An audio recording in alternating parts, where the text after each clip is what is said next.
The Mojave Wasteland has many different ways to kill an enemy, but every now and then you'll find something that you simply didn't know existed, or perhaps you did, but didn't see the point in using it because you had something better. For me, that was the throwing knife. Difficult to come by and not particularly powerful. In today's video, we'll be finding out if you can beat Fallout New Vegas using only throwing knives. The rules are simple. Enemies must be defeated using only throwing knives, although story-related deaths and enemies that kill one another are fine. The difficulty will begin at normal. Only when the challenge is too easy or too hard will that be changed. With that said, welcome to part 1. After naming my character, I focused on strength, agility, and luck, since those governed melee weapons, action points, and increases the chance of landing a critical hit. With that done, I took a seat, went with medicine, melee weapons, and sneak, also choosing the built to destroy trait since it improved my chances of getting a critical hit. The downside of the trait was the condition of weapons decays much faster. However, throwing knives are a one-time thing.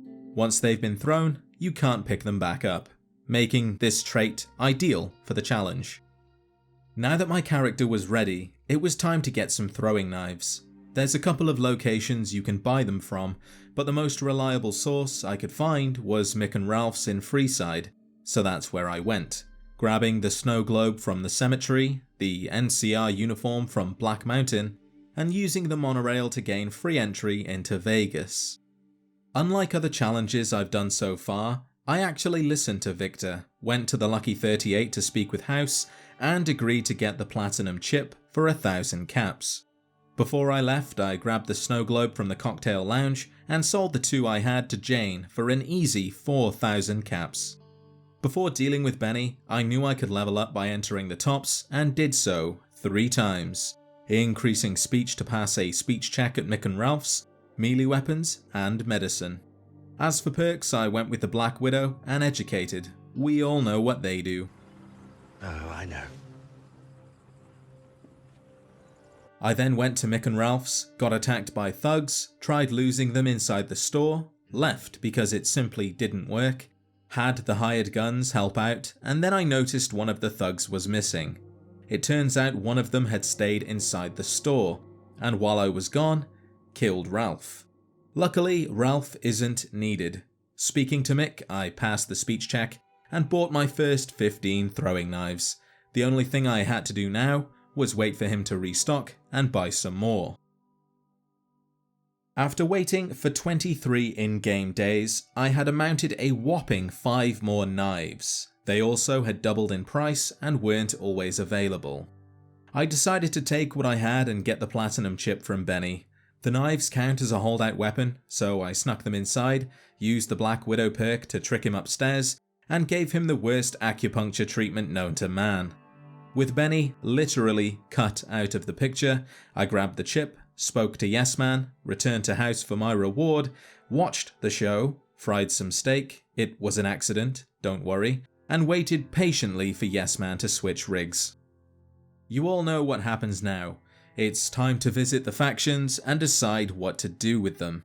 After speaking to the casino families first, I went to try my luck with Ralph yet again, waiting a further 36 days before getting a single throwing knife. This was taking way too long. The waiting time of that alone is just under 15 minutes, and that's not including moving locations to wait and having to speak with him each time. Long story short, this was taking far more time than I actually had. I then went to Blake at the Crimson Caravan, a merchant who's known to occasionally sell throwing knives.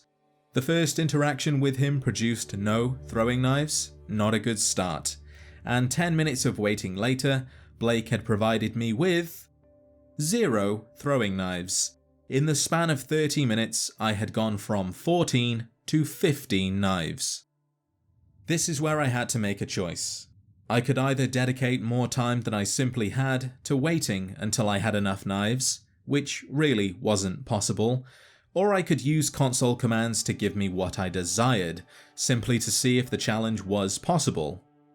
If we say that every 30 minutes would provide the same results, a single knife, and say I needed 200 to defeat Lanius, then it would take me approximately 100 hours of waiting. I'm stubborn, but I ain't stupid.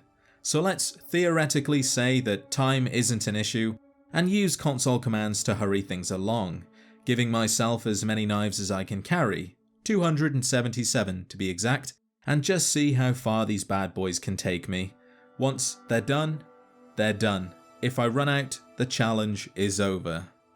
With the theoretical waiting over, I went to the Hidden Valley, stole the key, threw my first knife, which made contact, pretty good, and headed towards Nellis Air Force Base to deal with the boomers. Along the way I used Brahmin as target practice, don't worry, they volunteered, and for the first time ever, actually followed the instructions and didn't once get hit trying to reach the fence.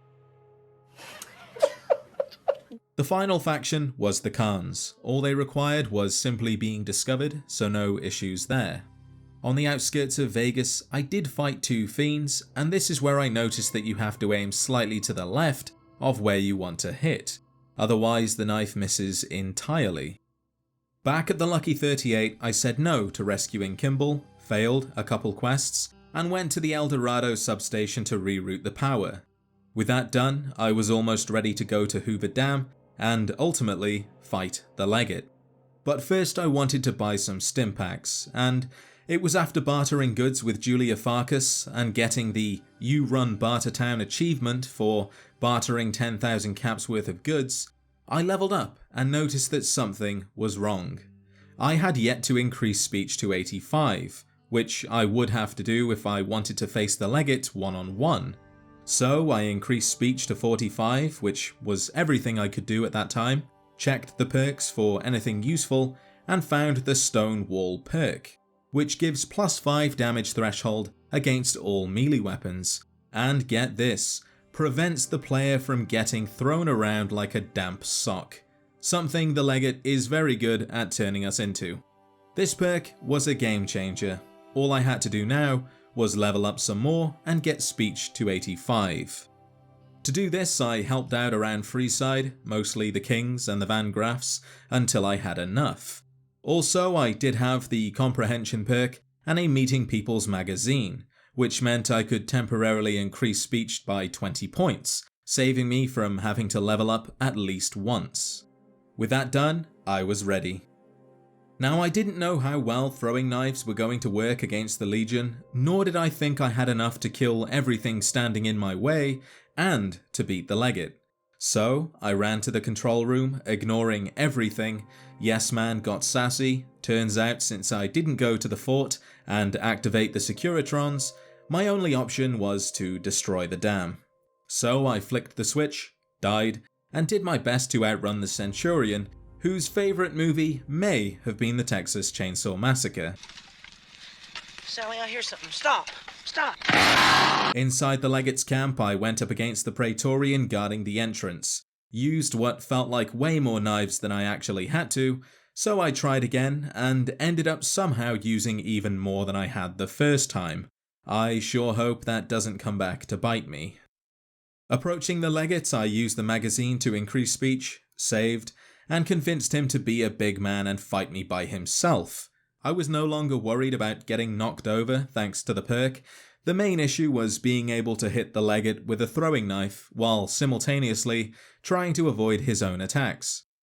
Using VATS was a really good way of improving accuracy, but enemies still moved during VATS, which meant sometimes he would get too close and the knives would simply miss.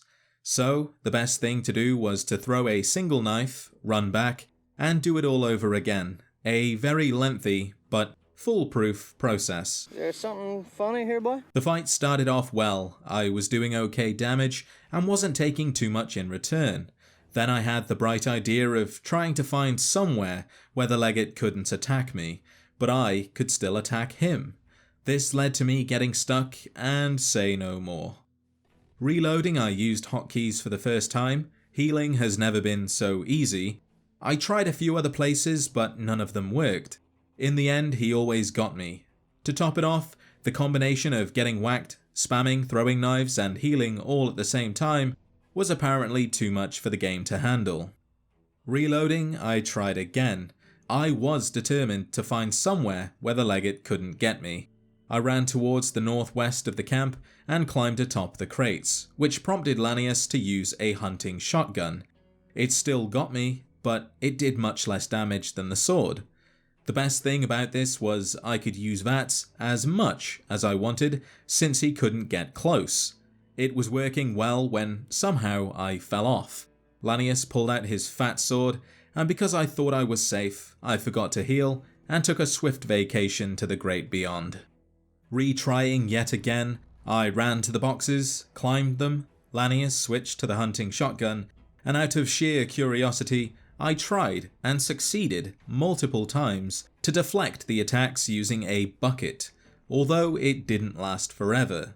I threw knives into the night, the Legget's health dropped low enough to trigger whatever the thing is where he runs away to heal, so I followed him, said a few words, and ultimately ran out of throwing knives. If only you could pick them back up. I had a very strong feeling that without another 100 or so knives, or 50 hours of theoretical waiting to get more, the Legget would not die, at least not on normal difficulty. Reluctantly, I lowered it all the way to very easy. Please, feel free to crucify me in the comments below. I don't care what you guys have to say about me. Make fun of me all you want. Returning to the location again, I had 119 knives to my name, and I started throwing. I don't know if the AI becomes smarter on harder difficulties, but the first major difference I noticed was the amount Lanius was moving. On normal, he sidesteps and sometimes seemed to even actively dodge an attack, but this time he was as mobile as a potted plant. As a result, the Legget's face had more holes than a second-hand dartboard, and then some. His health declined in record time, as did my knives. He ran to heal, I followed, used VATS, and lured him back to the sacred corner. I had less than half the knives I started with, and knew it was going to be a close one.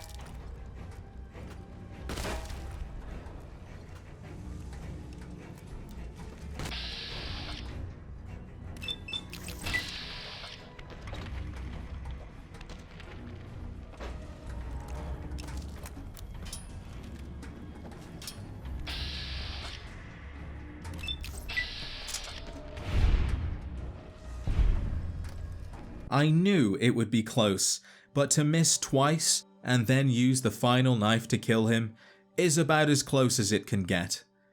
I wasted no time looting his corpse and watched on as Yes Man showed the NCR what happens when you mess with a mailman. With that said, the run was complete. So, to answer the question, can you beat Fallout New Vegas using only throwing knives? Yes you can. Provided you spend hundreds of hours waiting for the merchants to restock. Be sure to show your support by liking the video and subscribing if you haven't already for more Fallout content. If there's anything you would like to see in a later video, leave a comment and I'll see what I can do. With that said, thank you as always for watching, and I'll see you in the next adventure.